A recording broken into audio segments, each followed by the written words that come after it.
नमः माहेश्वराय। मैं डॉक्टर आशुतोष कुमार यादव आप सभी का आशुतोष माहेश्वर गंगा इस चैनल पर स्वागत एवं अभिनंदन करता हूं। मुझे विश्वास है कि आप लोग अच्छे होंगे, अच्छे से आप लोग की पढ़ाई चल रही होगी और आप जो भी हम प्रश्न आपको बता रहे हैं, चाहे जो हम पढ़ा रहे हैं, तो आप अच्छे से अध्ययन कर रहे होंगे।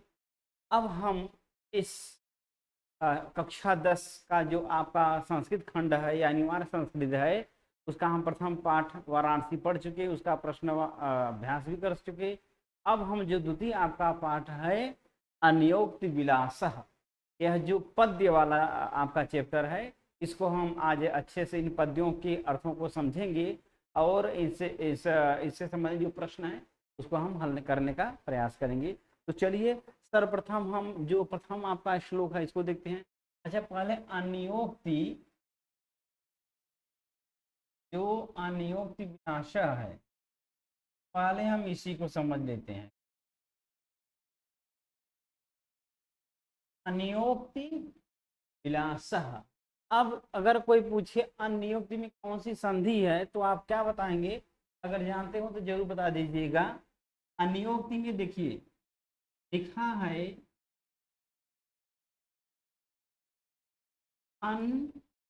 अनियोक्ति। अब जब हम इसको अलग करते हैं तो बनता है अन्य प्लस उक्ति। अन्य प्लस उक्ति। उक्ति का अर्थ होता है कथन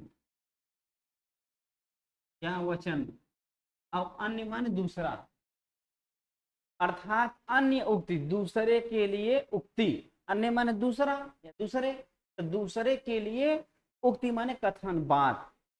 मतलब यह कि कहा जाए किसी और को, लेकिन उसके माध्यम से किसी और को कोई बात कही जा रही हो, तो वही होता है अनियोक्ति। एक अनियोक्ति अलंकार भी होता है। क्या होता है आपका? अनियोक्ति, अनियोक्ति अलंकार होता है। देखिए अनियोक्ति जो अलंकार है, इसमें यही कहा जाता है कि जब हम कोई वक्ता मीन्स बोलने वाला अपनी बात किसी को कहे, वास्तव में उसको न कह करके बल्कि किसी अन्य पर्सन को, व्यक्ति को कहा जा रहा हो, तो वही होता है अनियोक्ति अलंकार। मतलब जैसे अगर आपके गांव में ही जैसे पड़ोसियों में अक्सर झगड़ा होता रहता है। अब मान लीजिए कोई पड़ोसी किसी दूसरे व्यक्ति के घर पे बार बार जा रहा है और जिसके घर जा रहा है उसको अच्छा नहीं लग रहा। भाई है वो झगड़ा उगड़ा हुआ तो उसको नहीं अच्छा लग रहा है, बार बार हमारे घर आ रहा है, जबकि इससे इसके घर वालों से बात नहीं होती है, सब लड़ते झगड़ते रहे हैं, फिर भी अब ये बार बार आ रहा है, तो कैसे अब उसको डायरेक्ट कह दें? या कभी कोई होता है कि आदमी किसी के घर अगर बार बार जाए तो कुछ समय के बाद वो अच्छा नहीं लगता है कि ये बार बार क्यों आ रहा है।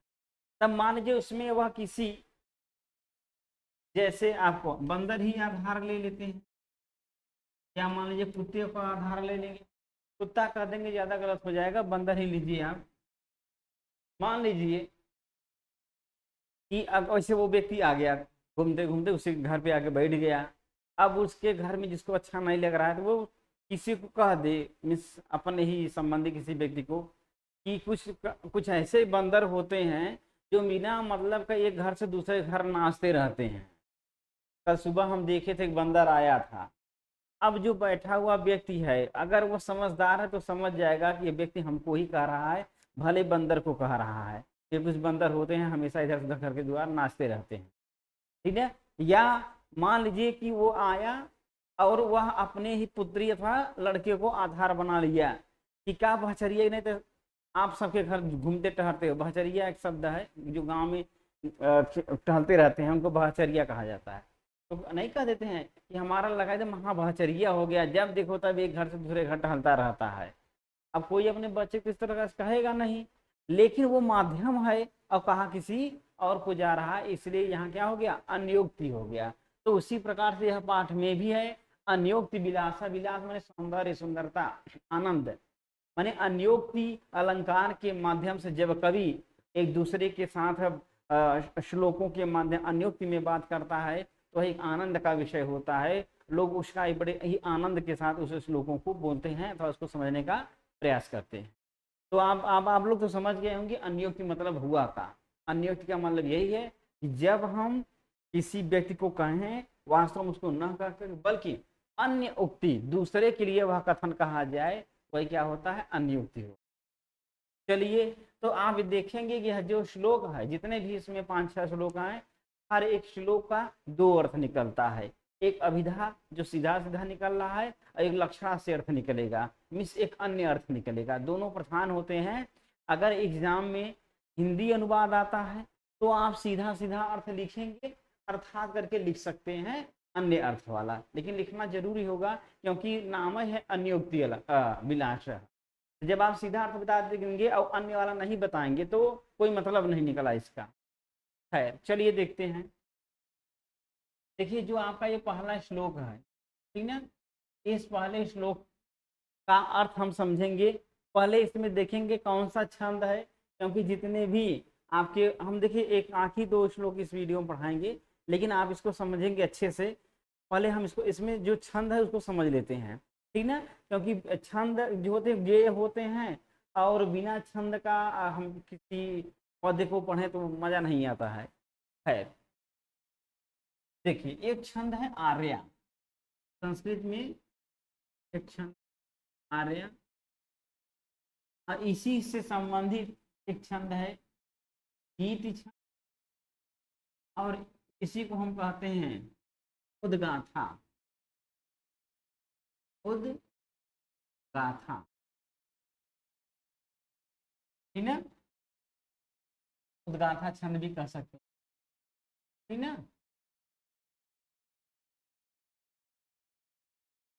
चलिए, उद्गाथा या गीति छंद, और एक है उपगीति। क्या है? उपगीत। हर छंद का अपना एक लक्षण होता है।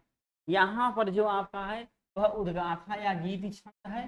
कैसे है, अब हम इसको समझ लेते हैं। देखिए, छंद में अगर आपके गुरु जी सब बताए होंगे तो अच्छी बात है, अगर नहीं बताए होंगे तो कोई बात नहीं, हम अलग से छंद का एक वीडियो बना देंगे, लेकिन वर्तमान में सिर्फ आपको समझाने के लिए हम बता दे रहे हैं। आप जानते हैं लघु गुरु का चिन्ह लगा करके हम छंदों का निर्धारण कर पाते हैं, चाहे वह मात्रिक हो। वर्डिंग में तो कोई बात नहीं था, वर्डिंग लिया जाता है। अब जैसे जो लघु है उसके लिए हम खड़ी पाई का चिन्ह लगाते हैं, और जो गुरु या दीर्घ वर्ण होता है उसको यस आकार के चिन्ह से प्रदर्शित करते हैं। अब इसमें भी जैसे अ है, ई है, उ है, री है और री है, इसके लिए हम लघु गुरु का चिन्ह का प्रयोग कर देंगे। और जो 8 आपके हैं, जैसे है आ है, ई है, उ है, री है, आ,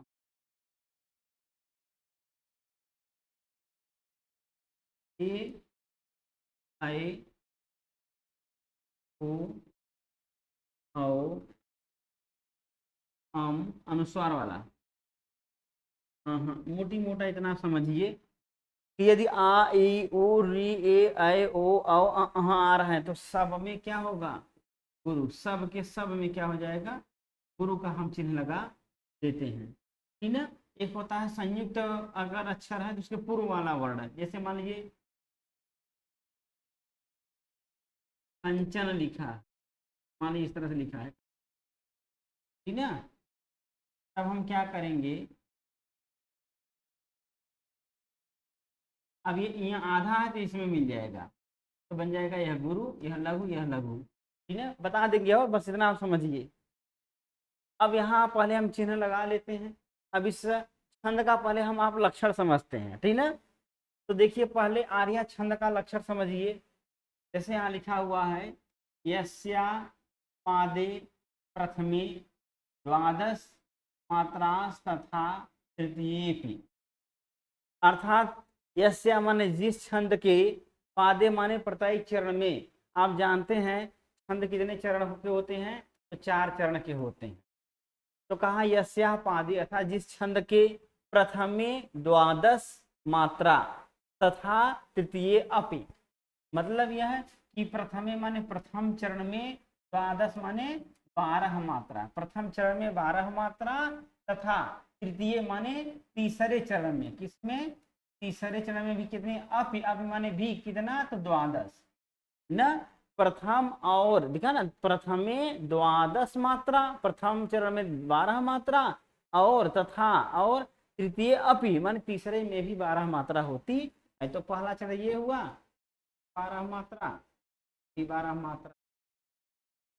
फिर कहा अष्टादश द्वितीय, सप्तमी विभक्ति एक वचन, द्वितीय में द्वितीय चरण में अष्टादश माने 18, यहाँ कितना हो जाएगा 18 इस वाले में। फिर कहा चतुर्थ के, चतुर्थ के फिर सप्तमी एक वचन में चौथे चरण में पंचदश सा आर्य, पंचदश माने 15, चौथे में कितना हो जाएगा 15। मतलब ये कि पहले में 12, तीसरे में 12 और दूसरे में 18 और चौथे में 15 क्या आ रही हो, तो मात्रा में मात्राएं, यहाँ वर्ण नहीं गिरना है, यह मात्रिक छंद। तो मात्रिक छंदों में मात्राओं की गणना की जाती है और वर्णिक छंदों में वर्णों की गणना की जाती है। उसी के आधार पे हम छंद का निर्धारण कर पाते हैं। तो यहाँ हम देखेंगे पहले कि आर्या छंद का लक्षण क्या मिला हमको। इसने कहा कि भैया जिस छंद के पहले और तीसरे, ये पहला चरण हो गया या तीसरा चरण हो गया, तो पहले तीसरे चरण में 12-12 मात्रा हो और दूसरे और चौथे में, तो दूसरे में कितना हो 18 और चौथे में कितना हो 15, ये केयर करना है। अब हम चिन्ह लगा लेते हैं, ठीक ना। अब देखिए जैसे इसमें ये जो छंद है प्रथम छंद, इसमें उद्गाथा छंद है, जो आपका अगला वाला है हम उसमें दिखा देते हैं। जैसे है जो दूसरा आपका श्लोक है, ये है,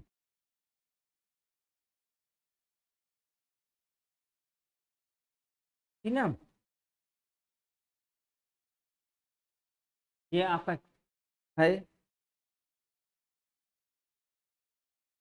देख लीजिए लक्षण में क्या कहा, यस्याह पादे प्रथमे द्वादश मात्रा तथा तृतीयेपि।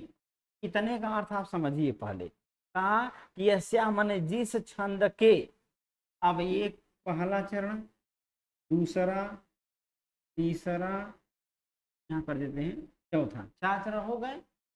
ये पहला चरण हो गया, दूसरा, तीसरा और चौथा, 4 चरण हो गए। कहा कि यस्या माने जिस छंद के, पादे सप्तमी एक वचन है, इस चरण में पद में पाद में प्रथमे अर्थात प्रथम दोनों सप्तमी में हो गए। तो जिस छंद के प्रथम चरण में द्वादश मात्रा माने 12 मात्रा तथा तृतीय अपि मैं तीसरे में भी का द्वादश 12 मात्रा होती है। ठीक है। अष्टादश द्वितीय, द्वितीय सप्तमी एक वचन, इस द्वितीय द्वितीय चरण में, दूसरे चरण में अष्टादश 18,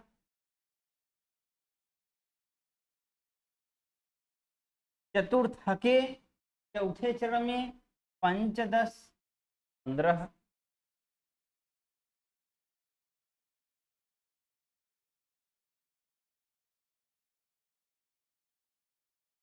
सा आर्या, सा माने वह स्त्रीलिंग में है, सा आर्य होता है पुल्लिंग में, आर्य स्त्रीलिंग में, सा माने वह, आर्य माने आर्य छंद कहलाता। मतलब यह कि जिस छंद के पहले और तीसरे चरण में 12-12 मात्राएं होती हैं और दूसरे चरण में 18 और चौथे चरण में 15, यस्या पादे प्रथमे द्वादश मात्रा तथा तृतीये भी चतुर्थ अष्टादश द्वितीय चतुर्थ के पंचदशा आर्या, यही लक्षण है। अब ये आपका जो दूसरा श्लोक है आर्या छंद में ही है। हम चिन्ह लगा करके मात्राओं को गिन लेते हैं, अपने आप क्लियर हो जाएगा। ठीक, चलिए अब देखिए नीर में बड़ी ई है, इसलिए क्या हो जाएगा गुरु, र में लघु है। अब देखिए ऐसे लिखा है नीर खीर, ठीक। तो नी में का है बड़ी ई, तो हो गया गुरु। र में अ है लघु है, लेकिन अब इस ख को समझिए, यह क्ष क प्लस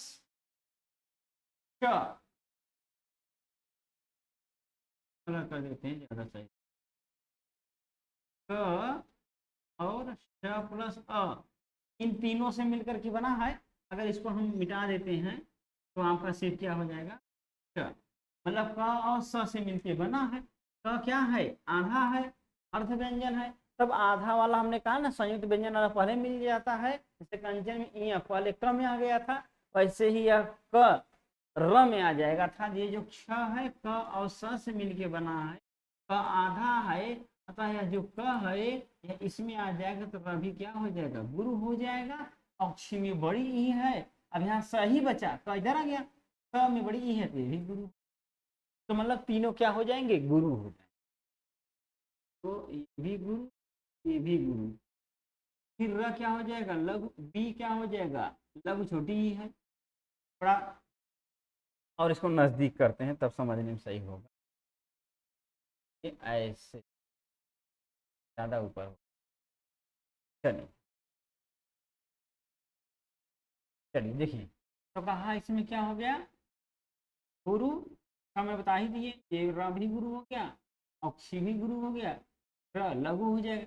इनका हम जानते हैं गढ़ बनता है, समूह बनता है। फिर वी में छोटी है, पे में गुरु है, फिर हो गए, पे में गुरु होगा, हंस में अनुस्वार है, अहाँ बताए थे, ये भी गुरु हो जाएगा। ठीक ना, ता भी क्या हो जाएगा, गुरु। ये तीनों गुरु हो गए, मगर हो। ल भी गुरु हो जाएगा क्योंकि यह स इसी में आ जाएगा, ये भी गुरु।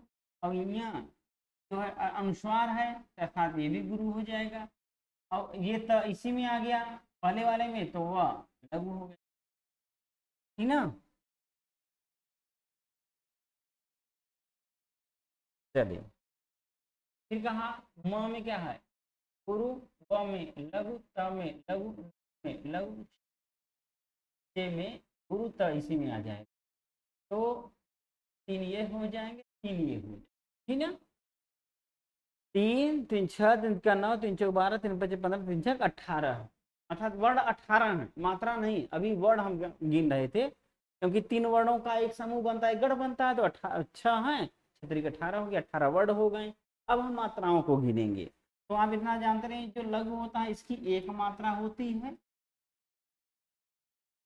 और जो गुरु होता है इसकी 2 मात्रा। ये कक्षा 10 का हिंदी वाला है, तो आप लोग जरूर याद करिएगा अच्छे से रट करके, क्योंकि आपका कंठस्थ किया हुआ एक श्लोक जरूर आता है। तो अगर अच्छा जो आप श्लोक में जो अच्छा हो वही याद कर लीजिएगा, वो आप लिख दीजिएगा। अब हम गिनेंगे गुरु कितना हो गया, 2 मात्रा। तो देखिए ये 2 है, ये 2 है, ये 2 है, तो 2 3 6 7 8 2 10 2 12। ठीक है, तब मतलब ये कि विवेके तक कितना हो गया, 12 वर्ण हो गया, एक चरण हो गया। ठीक है, अब हंसालय से वाला हम देखेंगे, तीसरा वाला देखेंगे। तो पहले और तीसरे में कितना था, 12 12 था, और दूसरे चौथे में, दूसरे में 18 था, चौथे में 15 था। आपका ये पहला हो गया। अब दूसरे कितना होना चाहिए, दूसरे में 18 वर्ण होने चाहिए। देखिए यहाँ स्पष्ट लिखा भी, गिन लेते हैं हम यहाँ। मतलब ये कि 3 यहाँ तक हो गया, यहाँ इसी में वाला ठीक ना। देखिए 2 4 6 7 8 2 10 10 2 12, मतलब यहाँ गढ़ बनाने की जरूरत नहीं होती है, तो हम आपको बता ही दिए ऐसे ही। ठीक ठीक, तो आपका ये यहाँ तक क्या हो गया, 12। अब यहाँ से 2 4 6 8 10 12 2 14 15 16 17 18, 18 18 मिलने चाहिए, 18 मात्रा। ये हम इसलिए 18 मतलब ये मात्रा लगा दिए हैं, इससे आपको गिनने में क्या हो। देखिए यहाँ तक देखिए 18 होगा, मतलब 2 4 6 7 8 2 10 2 12 यहाँ तक, माने के तक कितना हो गया, 12 हो गया। तो ये एक तरफ हो गया पहला वाला चरण। और दूसरा वाले में फिर 2 4 6 8 10 2 12 2 14 15 16 17 18, ये दूसरा चरण।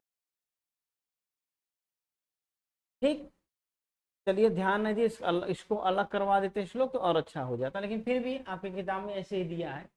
फिर तीसरा वाले में देख लीजिए, तीसरे में कितना होना चाहिए, फिर 12 होना चाहिए। तो अब देख लेते हैं चिन्ह लगा करके। ठीक है, चलिए चिन्ह लगा देंगे, ऊपर आप लोग कर लीजिएगा उसको, ये चिन्ह हम लगा लेते हैं नीचे वाले में।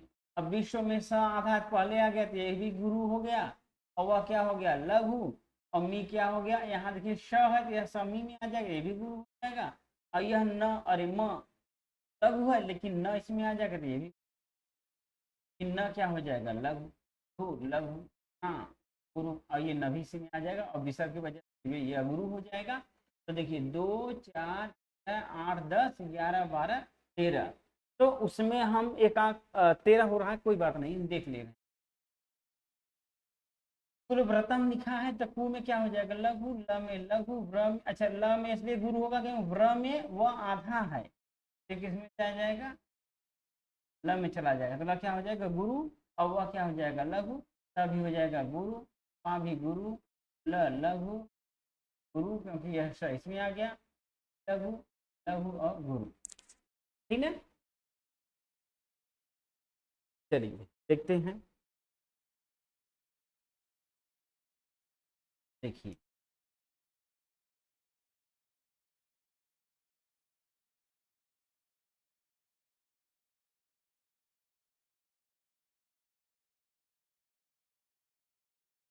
देखिए आप समझिए यहाँ से वी लघु है, लेकिन इस स की वजह, आधे स की वजह से क्या हो गया गुरु, तो हमने गुरु लगा दिया, और वह क्या हो जाएगा लघु, मी लघु था छोटी ही थी लेकिन इस स की वजह से क्या हो गया गुरु हो गया, तो यहाँ तक हो गया।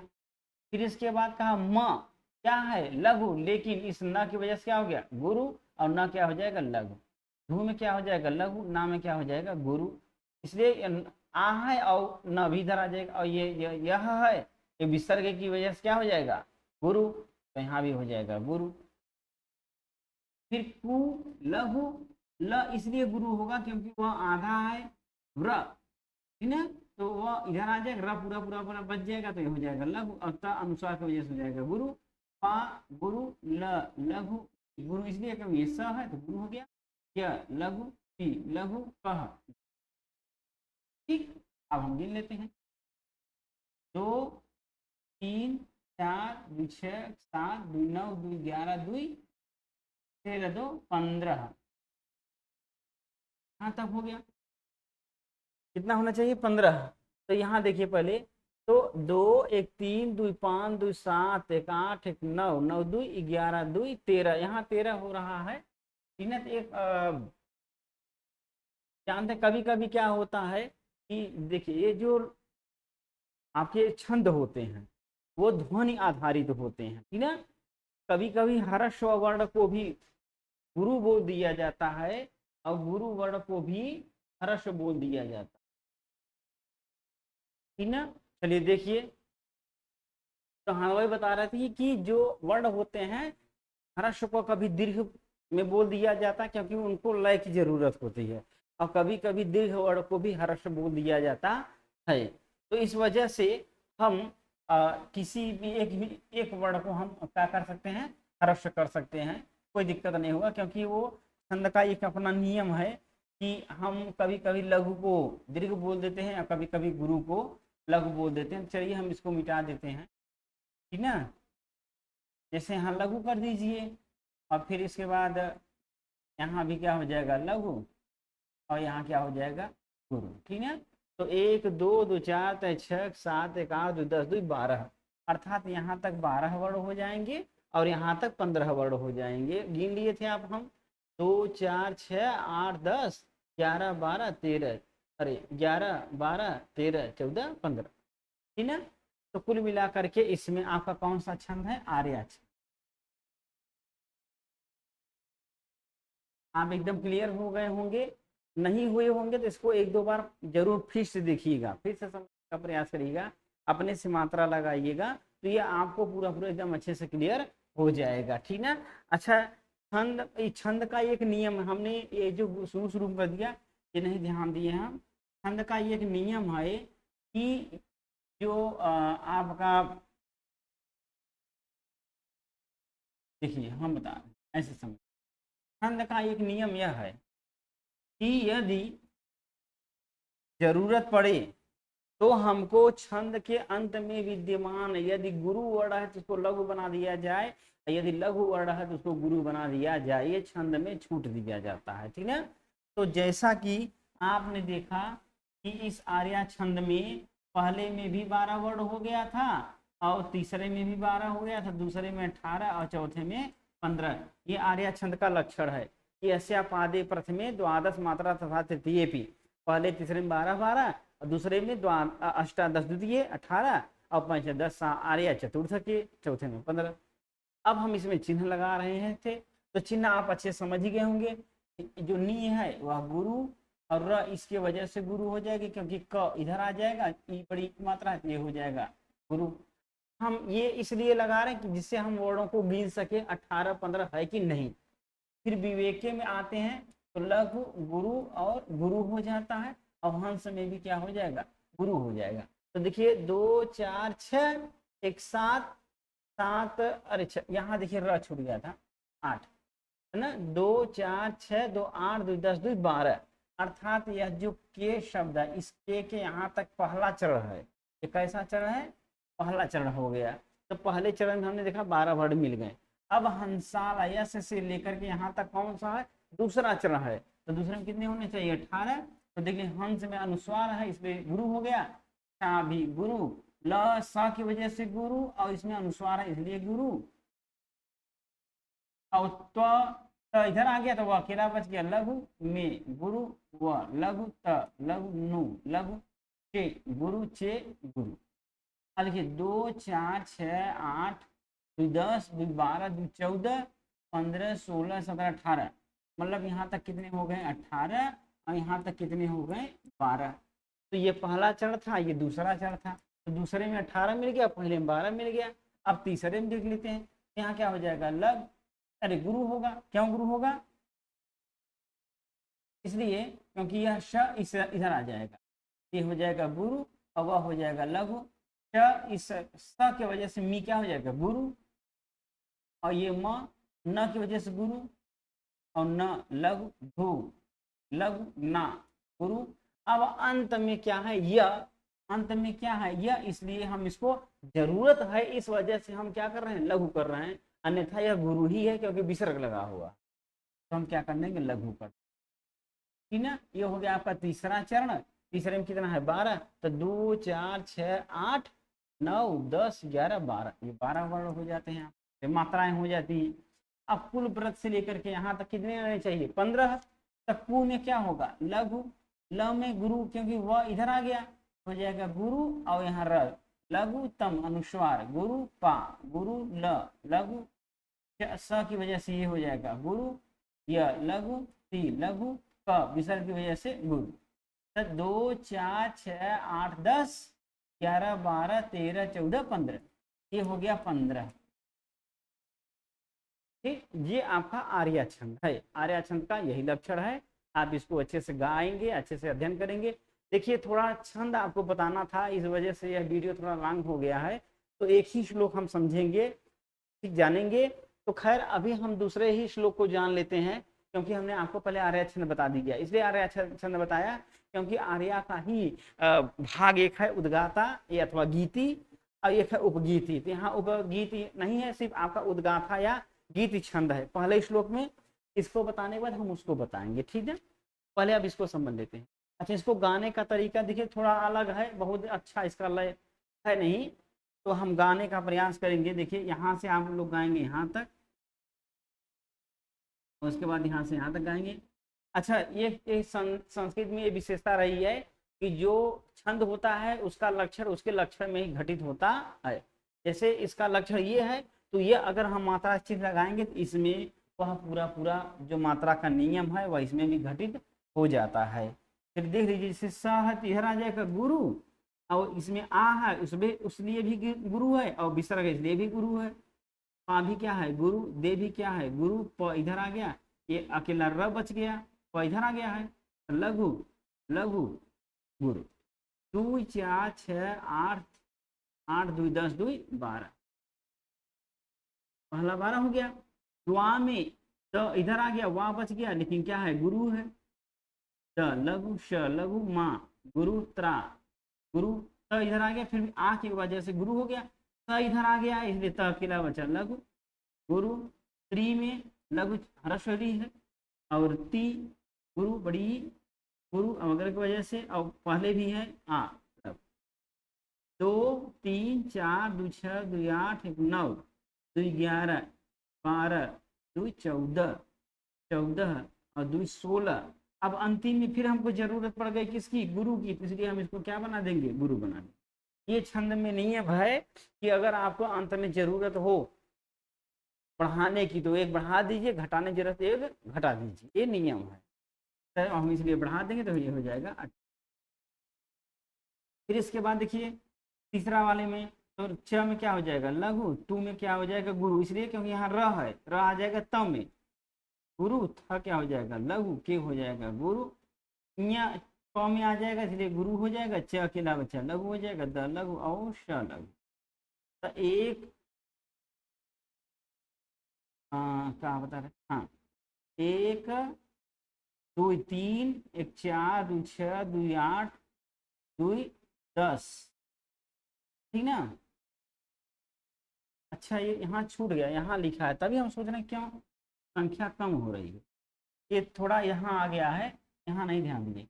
तो अब ये देखिए ये श इसमें आ जाएगा तो क्या हो जाएगा गुरु, और टा क्या हो जाएगा गुरु, द लघु और ये भी लघु, और द्वि में देखा द आधा है तो स में आ जाएगा, इसलिए स क्या हो जाएगा गुरु हो जाएगा। क्यों, क्योंकि इस स में इस द यह द आ जाएगा, ठीक ना, ऐसे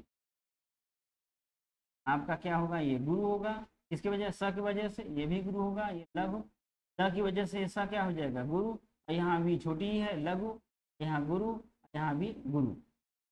अब फिर क्या होगा लघु गुरु लघु और गुरु। अब देखिए 2 2 4 3 6 2 4 2 5 10 1 11 1 12, यही आपका तीसरा चरण था, तो 12 यहाँ भी मिल जाते हैं। अब इसमें हम देखेंगे तो पूरा पूरा 18 मिलना चाहिए। अब ये तू इसलिए गुरु हो रहा है क्योंकि ये र इसी त में आ जा रहा है, ठीक ना, तो क्या हो जाएगा गुरु लघु और गुरु। पंच में प गुरु होगा इसलिए क्योंकि यहाँ यह है, च लघु द लघु इस लघु गुरु और गुरु। देखिए 1 2 3 4 5 5 के बाद 5 2 7 2 9 2 11 2 13 2 15, ये आपका लक्षण हो, यही आर्य छंद है। तो देखिए संस्कृत का यह बड़ा अच्छा नियम रहा है कि जो हम संस्कृत का लक्षण छंद का लक्षण याद करते हैं उसी में वह जो लक्षण का नियम है वह घटित हो जाता है, जैसा कि हमने आपको श्लोक में दिखा दिया। अरे ये लक्षण जो आर्य छंद का इसमें ही आप देख रहे हैं कि पहले में 12 है, दूसरे में 18 है, तीसरे में 12 है, 15, चौथे में 15 है। अब हम इसको गाते हैं, आप इसको इसका अच्छे से अध्ययन एक बार कर लीजिएगा, इसको अपने से बना लीजिए क्योंकि ये हमेशा काम आएगा आपके जीवन में, ठीक ना। अब चलिए हम इसको आप लोग अपने से स्कैन करके देख लीजिएगा। अब इसको हम मिटा दे रहे हैं पूरा पूरा। चलिए अब हम इसको गाने का तरीका आपको बता देंगे, उसको आप लोग गा लीजिएगा अच्छे से,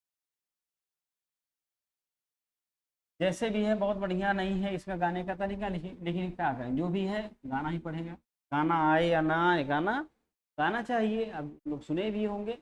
चलिए देखते हैं। यस्यापादे प्रथमे, यहाँ है, यहाँ रुकना है, द्वादश मात्रांस्तथा तृतीयेऽपि, ये हो गया। अष्टादश द्वितीये, चतुर्थ के पंचदश आर्या, ठीक है। तो पहले हम पहला चरण बोलेंगे, फिर दूसरा चरण बोलेंगे, फिर तीसरा चरण बोलेंगे, फिर चौथा चरण बोलेंगे, 4 चरण हैं वैसे ही। तो यस्यापादे प्रथमे द्वादश मात्रास्तथा तृतीयेऽपि, देखिए अवग्रह का उच्चारण नहीं किया जाता क्योंकि यहाँ पूर्व रूप संधि हुई होती है, अब पूर्व में मिल गया होता है, वह सिर्फ दिखाने के लिए है, इसलिए इस अ का उच्चारण नहीं किया जाता है, ठीक है। तो द्वादश मात्रास्तथा तृतीयेऽपि अष्टादश द्वितीये, चतुर्थ के पंचदशार्या, ठीक है ना, शार्या, सार्या, सा आर्या नहीं बोलेंगे, सार्या, ठीक ना। अब देखिए जैसे इसमें था तो ये क्या था, गुरु, ये भी गुरु और ये भी गुरु और ये लघु, ये भी लघु, ये भी गुरु और ये भी गुरु, मतलब कि यहाँ से यहाँ तक पहला चला है और यहाँ से यहाँ तक ये दूसरा हो गया, ये पहला हो गया, और यहाँ पर देखिए 2 3 2 5 2 7 1 8 8 2 8 9 9 2 11 11 बार, माने यहाँ तक तीसरा हो गया, ये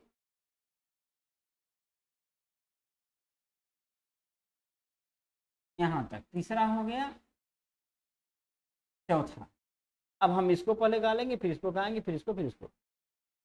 जैसे था यस्याह पादे प्रथमे द्वादश मात्रास्तथा द्वितीयेऽपि अष्टादश द्वितीये चतुर्थके पंचदशार्या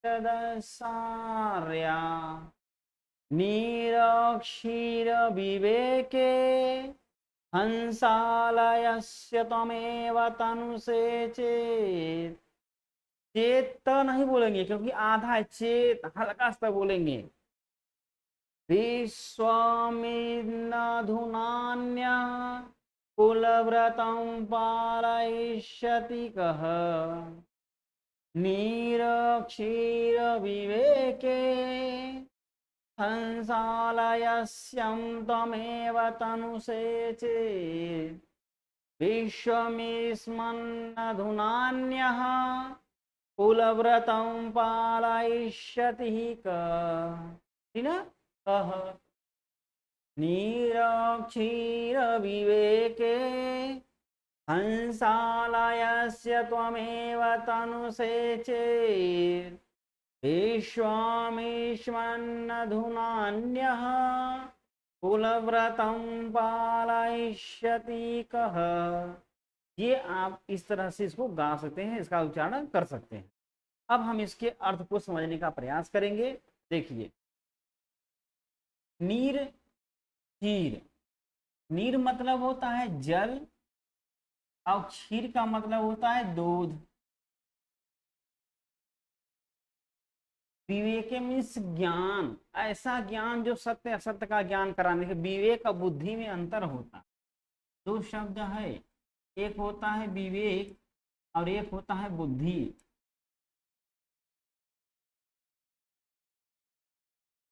बुद्धि माने ज्ञान और विवेक माने भी ज्ञान, लेकिन विवेक ऐसा ज्ञान जो विशेष प्रकार का है। विशेष प्रकार से तात्पर्य यहाँ ये है कि क्या करना उचित है और क्या करना अनुचित है, क्या गलत है क्या सही है, यह ज्ञान जो कराता है वह विवेक होता है। और जो बुद्धि है यह दोनों प्रकार की होती है। गलत कार्य करेंगे तो भी आप बुद्धि दिमाग लगाएंगे, भाई चोर चोरी कर रहा है दिमाग तो लगा रहा है, बिना दिमाग लगाए चोरी कहाँ से कर ले जाएगा। आप धूम पिक्चर देखिए हैं बहुत सारे, आप देखिए तो गलत काम करने वाला जो व्यक्ति वो भी दिमाग लगाता है, बुद्धि लगाता है, लेकिन वहाँ बुद्धि ये नहीं कहती रुक जाओ ये मत करो ये गलत है, हाँ विवेक कहता है, कहते ना भैया विवेक से काम लीजिए बुद्धि से नहीं। दोनों में अंतर यही है कि जो बुद्धि होती है वह गलत सही दोनों आपको भान करा देती है, और कुछ भी आप करिए वो सबके लिए प्रेरित करती है। लेकिन जो विवेक होता है वह सही गलत का भान तो कराती है, लेकिन जो सही है उचित है उसी को करने के लिए प्रेरित करती है, गलत कार्य को करने के लिए नहीं करती है। इसीलिए यहाँ शब्द लिखा है विवेके। हंस आलयस, अरे आलस्यम, देखिए यहाँ दीर्घ संधि है, एक क्या है हंस है और प्लस आ, दीर्घ निकाल देंगे आलस्यम, आलस्यम।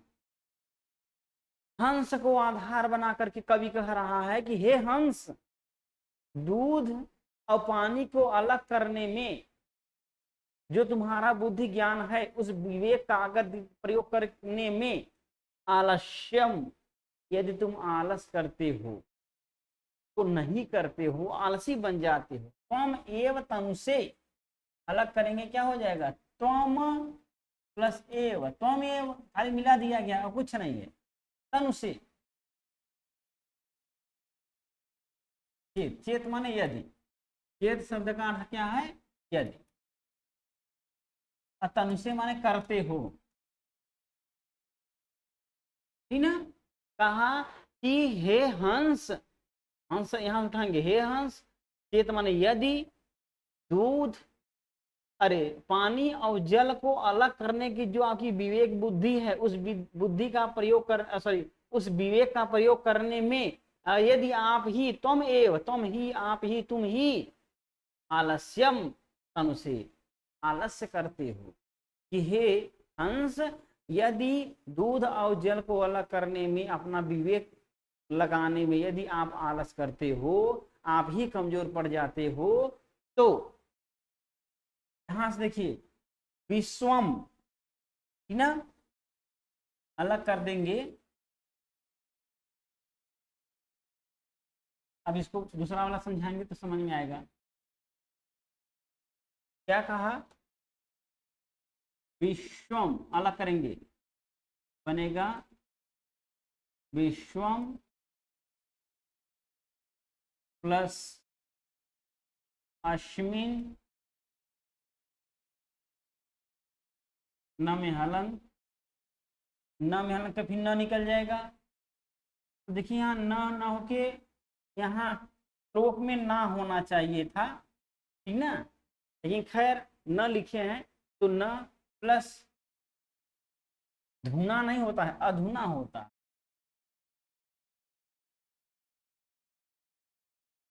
अधुना प्लस अन्य, ठीक ना।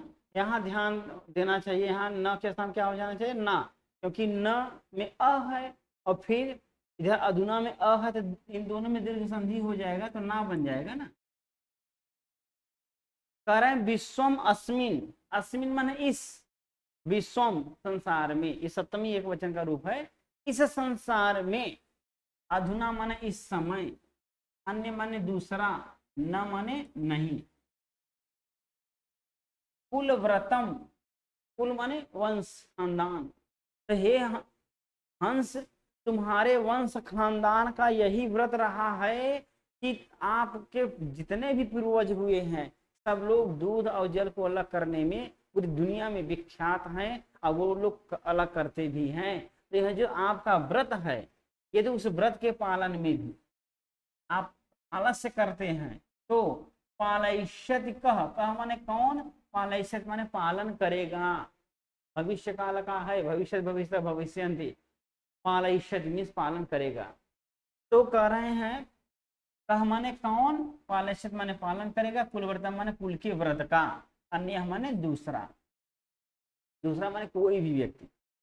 इनका कहने का मतलब यह है कि हे हंस, यदि दूध और पानी को अलग करने का जो आपका विवेक है उसको लगाने में ही यदि आप आलस्य करते हो, तम एव तनु से चेत, चेत माने यदि, ऐसे कहेंगे यदि हे हंस, आप ही, त्वम एव आप ही, दूध और जल को अलग करने का, ये अपने से बोलेंगे, अलग करने का जो विवेक बुद्धि है उसको लगाने में आलस्यम तनु से आलस्य करते हो, तो अधुना माने इस समय, देखिए यहाँ अधुना माने इस समय, अस्मिन विश्वम इस संसार में, अन्य माने दूसरा, कह माने कौन है?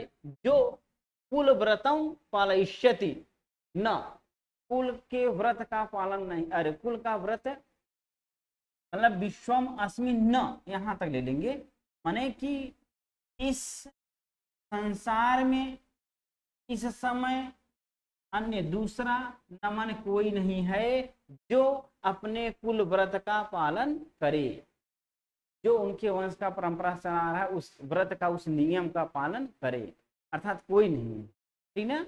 तो सीधा सीधा सिंपल अर्थ निकला कि हे अंश, यदि दूध और जल को अलग करने में तुम ही आलस करते हो, अपना विवेक का प्रयोग नहीं करते हो और आलस कर जाते हो, गलत निर्णय कर लेते हो, तो बताओ आपके अतिरिक्त इस संसार में कौन ऐसा व्यक्ति है जो अपने कुल व्रत का पालन करेगा, अर्थात कोई नहीं है, ठीक ना। अब ये सीधा सीधा अर्थ निकल गया हंस के अर्थ में। अब यहाँ हंस से हम किसी अन्य व्यक्ति का भी आधार बना सकते हैं। आप लिखेंगे अर्थात इसमें कवि ये कहना चाह रहा है कि जिस व्यक्ति को जो कार्य दिया जाता है, चाहे वह जज के रूप में हो, चाहे वह डॉक्टर के रूप में हो, चाहे वह एक पुलिस के रूप में हो, चाहे वह एक अध्यापक के रूप में हो, चाहे वह एक माता पिता के रूप में हो, सबका अपना अपना धर्म है, अपना अपना कर्तव्य है। सबको अपने अपने कर्तव्य का सही से पालन करना चाहिए। उस अपने कर्तव्य के पालन में कहीं आलस नहीं करना चाहिए। यदि जज है तो उसका कर्तव्य है कि वह सही गलत का अच्छे से निर्णय ले और उसका फैसला करे। अगर वही जज ही उस कार्य को करने में, वह न्यायाधीश ही उस कार्य को करने में आलसपन करेगा, नहीं सही से निर्णय देगा, गलत निर्णय देगा, तो बताइए इस संसार में जो अन्य उसके संबंधी वकील हैं, क्या वह उस प्रकार का निर्णय लेंगे? अर्थात नहीं लेंगे। क्यों? क्योंकि आप ही गलत हो गए। वैसे ही यदि माता पिता का जो धर्म है अपने पुत्रों के प्रति, अपने माता पिता के प्रति, यदि वो अच्छे से पालन नहीं कर रहे हैं तो श्योर है कि उनके बच्चे भी उसका पालन नहीं करेंगे। इसलिए यह कवि इस हंस के माध्यम से पूरी दुनिया के लोगों को बताना चाह रहा है कि हे संसार के लोगों, जो तुम्हारा धर्म कर्तव्य है उस धर्म कर्तव्य को करने में अपना पूरी बुद्धि, अपने विवेक का प्रयोग करो और उस कार्य को बड़े अच्छे से करो। क्योंकि यदि आप ही नहीं करोगे तो अन्य जो लोग हैं वो तो और नहीं करेंगे। इसलिए आपको अच्छे से अपने धर्म का पालन करना चाहिए। ठीक है, तो बस सिंपल सा आप एग्जाम में कक्षा 10 के छात्रों के लिए ही है। ये तो हमने विस्तार से बता दिया कि आपको कभी जिंदगी में आपका छोटा भाई या कोई पूछे तो आप उसको अच्छे से बता सकें। ठीक है, आप सिंपल सा अर्थ लिखेंगे। कवि इस श्लोक में कहना चाह रहे हैं कि यदि हे हंस, आप ही दूध और जल को अलग करने की विवेक में आलस करते हैं, सही निर्णय नहीं लेते हैं, तो बताइए इस संसार में वर्तमान समय में कौन ऐसा है कि जो अपने कुल व्रत का पालन करेगा? अर्थात नहीं करेगा। क्योंकि आप ही श्रेष्ठ हो, अब आप ही नहीं कर रहे हो तो कोई नहीं करेगा। अर्थात कभी इसके इस श्लोक के माध्यम से संसार के अन्य व्यक्तियों को भी यह संकेत दे रहा है कि हे संसार के लोगों, जो तुमको कर्म धर्म दिया गया है उस अपने कार्य को विवेक से समझ करके, उचित अनुचित समझ करके अपने धर्म का पालन करो। यदि आप ही नहीं करोगे तो अन्य कौन है जो अपने धर्म का पालन करेगा? अर्थात कोई नहीं। बस इतना आपको लिख देना है, आपका पूरा पूरा नंबर। ठीक है, तो चलिए आज थोड़ा विस्तार हो गया। विस्तार इसलिए हो गया भाई आपको छंद बताना था। छंद आप जानते हैं तो ज़्यादा अच्छा होता है, क्योंकि आप थोड़ा गाते हैं, समझते हैं, अन्य पर्सन को बताते हैं तो समझ में आता है कि हाँ आप पढ़े लिखे हैं और ज़िंदगी में छंद हमेशा काम में आएगा। इस वजह से हमने आपको बता दिया। चलिए आज के लिए इतना ही। नमः शिवाय।